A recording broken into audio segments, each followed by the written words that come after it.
Have you ever heard the commonly used adage that history is written by the victors? First, let's take a look at its origins. The Persian Empire refers to a series of dynasties based in modern-day Iran and spanning several centuries, beginning in the 6th century BCE. It had a relatively humble foundation, with several semi-nomadic tribes engaged in sheep and goat farming across the Iranian plateau. From these simple beginnings, there emerged a leader that began to conquer surrounding tribes, Cyrus the Great, founder of this first stage of the Persian Empire, sometimes called the Achaemenid Empire.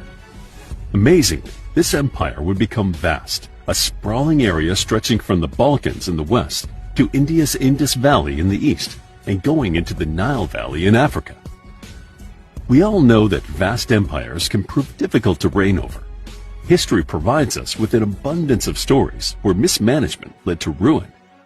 Cyrus realized that the key to peace was calm diplomacy as opposed to oppression. He created a new way of managing an empire, where the best elements of conquered territories were adopted elsewhere, an exchange that served to build new and better cultures.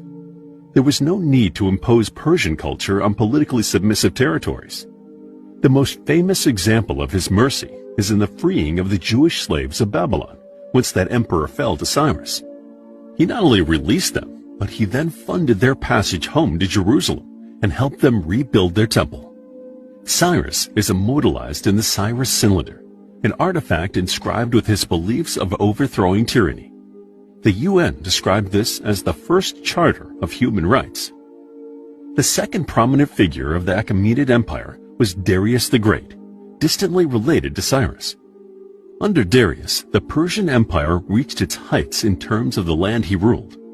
Maintaining the growth prevailing during Cyrus's reign, he sought to unify the empire through added emphasis on standardization. Under Darius, the realm introduced standardized currency, weight, and measurement systems, while Aramaic was championed as the official language.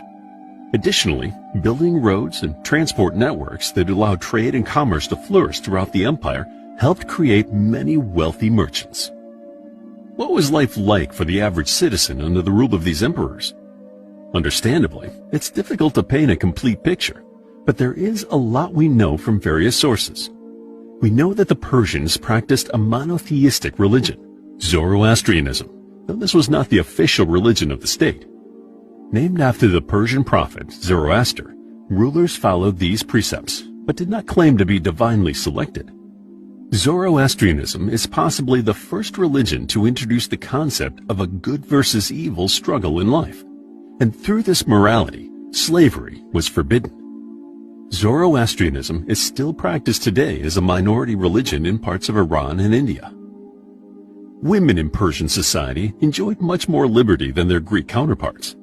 In the ancient Greek world, women often needed an escort to leave their houses and could not own property. Conversely, in Persian society, women could be managers, gaining high positions in their professions, and often owned property. Many owned large estates. As for culture, we know that many art forms excelled during the Achaemenid Empire, with many cultural norms being adapted from the acquisition of new lands. We see from excavation sites, such as the ancient capital Persepolis, that Persians were exceptionally gifted rock carvers and were capable of ornate relief designs. In other archaeological sites, we have found evidence of skilled metalwork, including silver trinkets, a golden chariot, and sophisticated carpet weaving techniques. This all points to a progressive society, seemingly fluid and willing to merge culture with each new land acquisition. It's often said that the Persian Empire provided the perfect blueprint for a well-managed land-based empire, a blueprint that many subsequent emperors around the world would follow.